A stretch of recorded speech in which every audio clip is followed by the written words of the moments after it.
Hello there everybody, welcome back to another Lost Ark related video. It's Topical Tuesday where we take a look at the Lost Ark subreddit over the last week and we just kind of hang out and chit chat about the top posts over the last week.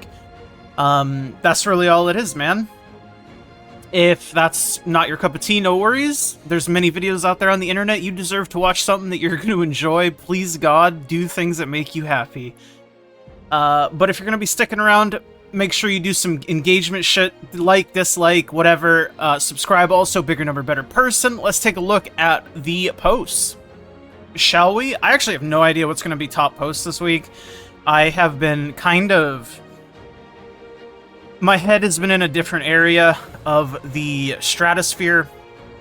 When I have been gaming, it's pretty much been entirely focused on MapleStory, and then when I haven't been gaming, it's been dealing with the impending flooding that's been going on in the old Pacific Northwest. Thankfully, still got power, but it is miserable outside, man. 'Tis what it is. We got an Eyes on Arkesia. I'm not going to watch the video, obviously I never do, but I will be reading the comments because I think that's relevant.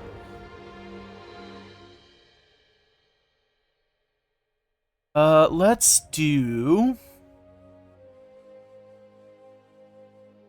start with here.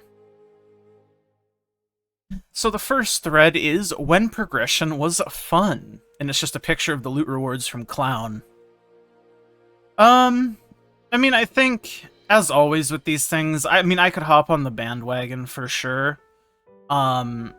Where I could be like, oh yeah, things were infinitely better back in the day, and it's like, in some regards they for sure were, in some regards not so much. It's just nostalgia, I think, at the forefront mostly, but I do think Clown was probably the peak era for me personally in Lost Ark. I think it was just, for me personally, I think 4-man raids and 4-man content was like the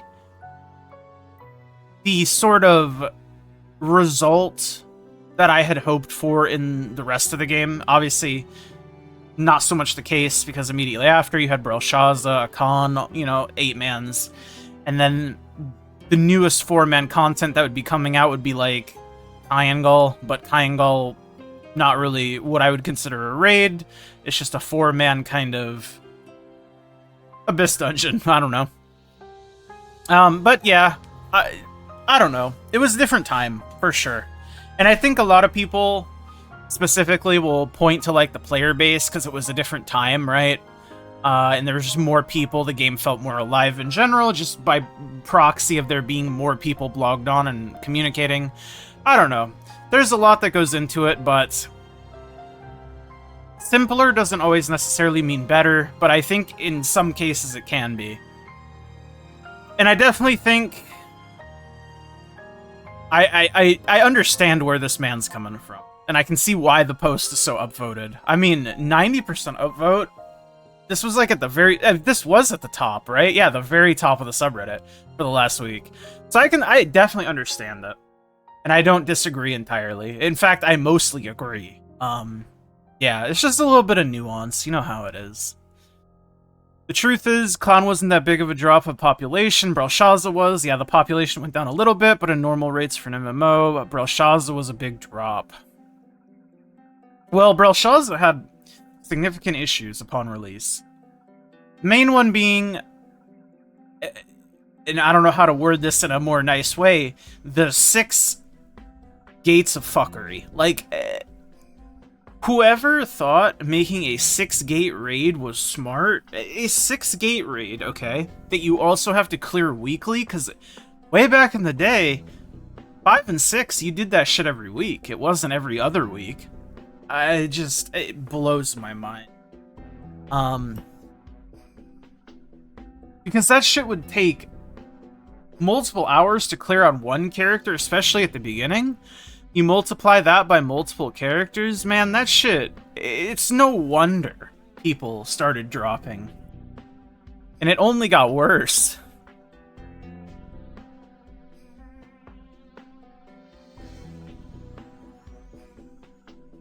I remember dudes dying during Mario 1. Man, I love the Mario minigames. Not because they're, like, massively, like, good or revolutionary, but just because there's nothing quite like somebody going into, like, Mario 4 on Prague and then just, like, completely fucking it up and then wiping and then having to do it all over again. And I genuinely mean that, because the clown fight itself didn't take that long. I think the longest part of the clown fight back then was just like the forced cutscenes and forced minigames you had to do, i.e. the 90-bar showtime, the multiple Marios. But the fight itself didn't feel too terribly long. It just felt like one large minigame. I don't know, I definitely think Clown is by far, hands down, my favorite fight in the game.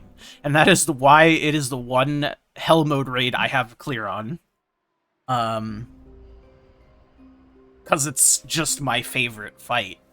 So when people asked me to do Hell Mode, I was actually like, fuck yeah, let's do this shit. It's a good fight. Very enjoyable. For me, personally. I can totally understand if you don't like it. Don't get me wrong.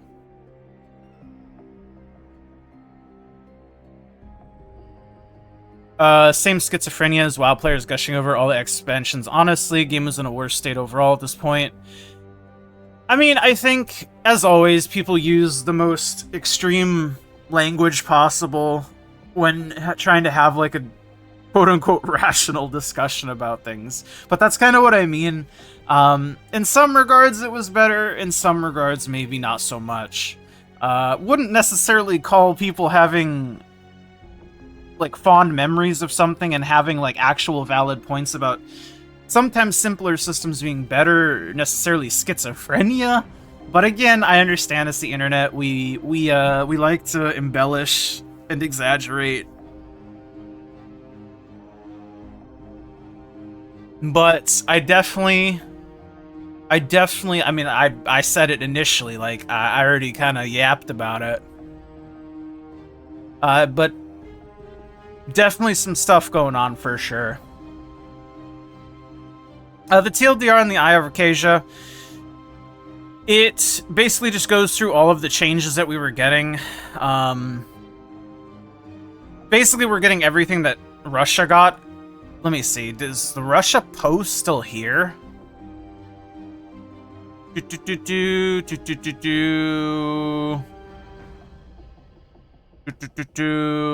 don't think I can find it. I just remember there was like a Russia roadmap post. Oh, here. I knew it was there somewhere. So this. But basically TLDR is they're getting Solo, Mortem, Belshazzar. They're fixing some of the... They're not fixing, excuse me. They're getting the QOL that Korea got, but we're getting it earlier. And then the event stuff. I mean, that's basically all this Iron Acacia is, so it's TLDR, basically. We're getting Solo, Mortem, Belshazzar, and then the QOL that Korea just got. Oh yeah, here's summary for those at work. I could have just done this, but God forbid I do the smart thing. That's never what we do here. If you ever watch these videos for me being smart, I mean, I'm sorry to break it to you this way, but I'm mostly just a vibes-based guy, you know what I'm saying? And unless it's like a specific video titled, like, guide video, you're not getting information that is well-researched or thought out. You're just getting the vibes, you feel me? December, Solo Mortem, new bound shop using bound gold, level 7 gems, already cut accessories, bracelets, etc. Removal of elixirs and transcendence, low on gift with one selection relic core, power pass 1640, winter event. New roadmap will be released on December 23rd. That's the TLDR. That's the full TLDR for us. Can someone explain to me how it's possible to get some changes extremely fast, such as advanced honing nerfs, but the balance patch is always months behind, still no word? Like, you can make the argument some QOL stuff is really easy to port over, but we're getting 2 solo modes 1 week after Korea. These are substantial changes. You cannot tell me it's a bigger ask to get a balance patch, which are just numbers changed compared to full solo modes ported over. Just doesn't make sense to me, and it's quite frustrating. Only Smilegate can really answer this because they directly control the branches of the game build in every region, but yeah, in a lot of ways it's actually surprising they can make major content modifications like additional solo modes but not have balance patches ready. Or why the T3 honing changes won't be in next week. Remeria Pass arguably much better, though for an actual new player, rather than someone who's just going bitch because they wanted to make another alt. Pretty sure the Amazon team didn't even know the full extent of the changes we were going to get until after Loa on. Yeah, I don't know. I couldn't tell you, man. Couldn't begin to tell you. Smilegate is the reason why, and only they know. Are you ever going to get an answer from Smilegate? Almost assuredly not. Could Amazon possibly do more? Possibly. It's hard to say what they can't do. You know, I totally understand that they're only a publisher, but at the same time, a publisher still has a portion of the relationship, you know what I mean? Congratulations on clearing card, Gazarus. Here's your reward. 4 essence times 4 times 4, you know what I'm saying? It do be like that. Reminds me so much of initial elixirs. I was stuck with 35 set for such a long time I almost quit. This time I got really lucky.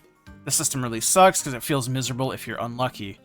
I mean, I think it's the fucking Skinner box of all these goddamn Korean games. And I say specifically Korean games because typically all of these games are based out of Korea. It's not just like a fucking catch-all term. It is... I'm talking about like Dungeon and Fighter. I'm talking about fucking Maple Story, obviously. I'm talking about Lost Ark. I'm talking about Lineage. I'm talking about fucking Blade and Soul. Like, all of these games have the same shit, right? And it's always this miserable amount of variance and RNG that are packed into all of their systems because for some reason... They love that shit, man. Over there. They love it. They love spinning the slot machine wheel, and they love paying more money to keep spinning the wheel if you get unlucky. I don't understand it personally, and it does feel fucking awful. Numbers are numbers at the end of the day, and averages are averages, but that's something that you should probably tell yourself to try and make it more palatable on you if you're somebody who is, like, very swingy when it comes to, like, mood when it comes to hitting or not hitting. I mean, I do this shit literally all the time for me on Maple Story, and I did it all the time for me on Lost Ark as well. Every time I'd go to pity on every single weapon hone, I'd be like, well, surely it'll average out at some point. Maybe I'll hit 25 at a lower percentage, whatever it needs to be, you know? Obviously, every action is independent, but over a long enough period of time, averages exist for a reason. Is it a good reason? No. Is it a good system? No. I'm just talking about the ways that I use to cope with it personally. And yeah, these systems suck ass. It would be nice if we would drift away from this shit. 100% agree. Could not agree more.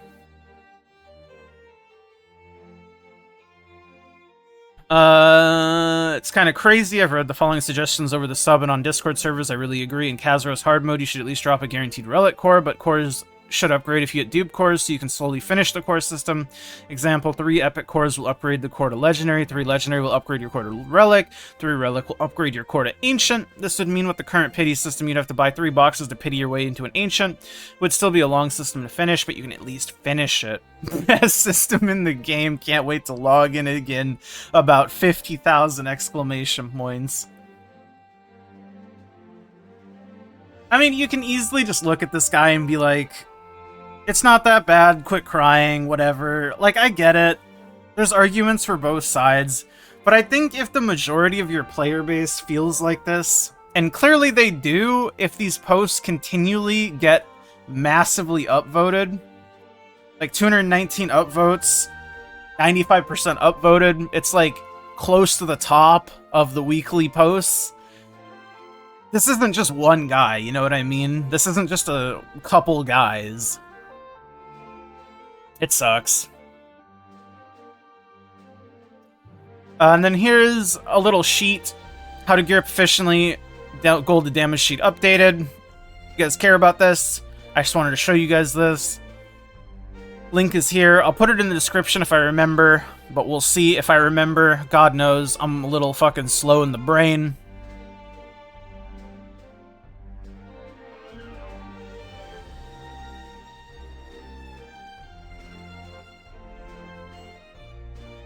Anyways, I'm not gonna read the comments. The comments are just fucking brain rot, man. I don't know what to tell you. Most comments on Reddit are brain rot. Most comments on anything are brain rot. That's just kind of how it goes. The internet be the internet and all that. Poyo age 6. No shit, this guy is fucking legendary. I love this guy. This is the guy who made the OG Elixir fucking, like PowerPoint, I guess? Slideshow? I love fucking this guy, dude.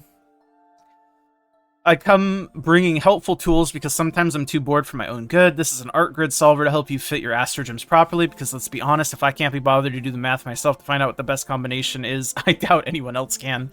The tool link is here. You know what? If I remember, I'll put this in the description as well. Damn, Poyo fucking outdid himself this time. Kirby kind of going crazy style. You dropped this crown.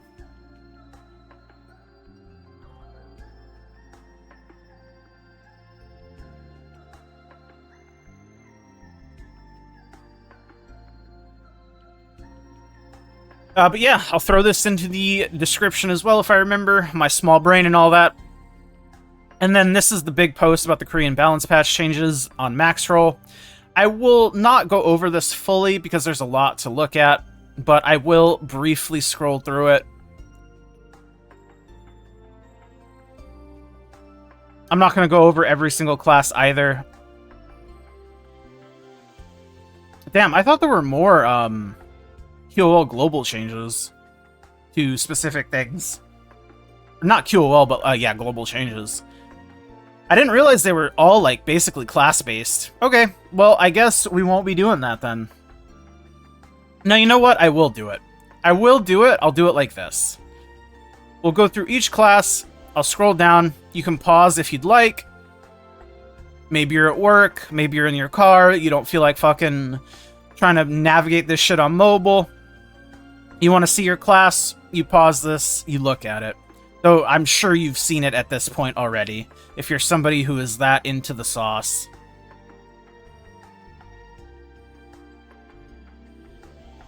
What did they do to Soul Fist, man? Paralysis immune on Shadowbreaker? Holy shit, it only took them 75 years. His fucking skill. I love Shadowbreaker. Not having para immune sucked so much ass.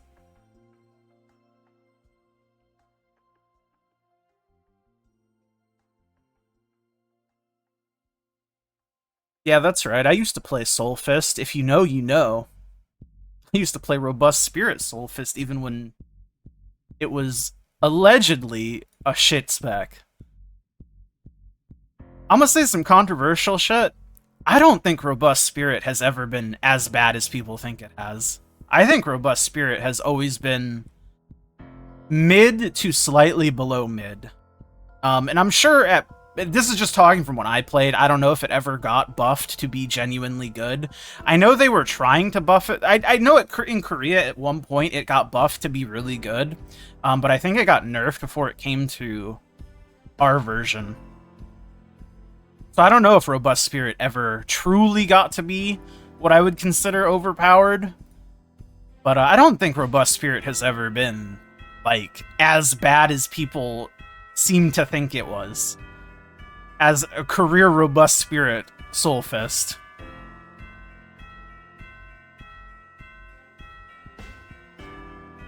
But shit, what do I know, right?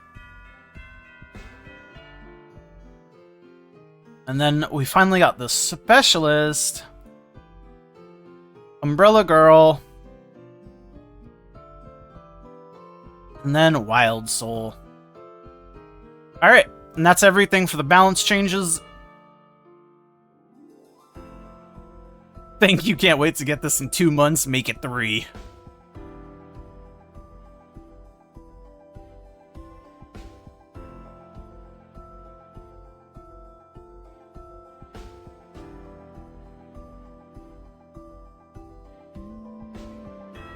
Yeah, I think it's just mostly people going to be talking about their specific classes and their changes.